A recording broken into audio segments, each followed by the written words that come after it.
ఆయన మొట్టమొదటిసారి తన ఢమరుకాన్ని 14 మార్లు మృగించాడు.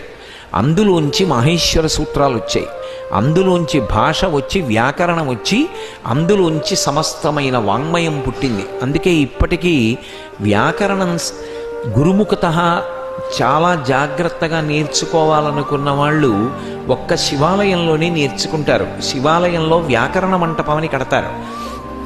వ్యాకరణ మంటపంలో మడిబట్ట కట్టుకుని వ్యాకరణం చెప్తారు. చెప్తూ ఉండగా శిష్యులు వ్యాకరణం వింటారు. అందుకే సమస్తమైనటువంటి కళలకు ఆలవాలము శంకరుడు. కాబట్టి శక్తియుతుడవీవు, శబ్ద యోనివీవు, జగదంతరాత్మవీవు, ప్రాణమరయ అఖిలమునకును.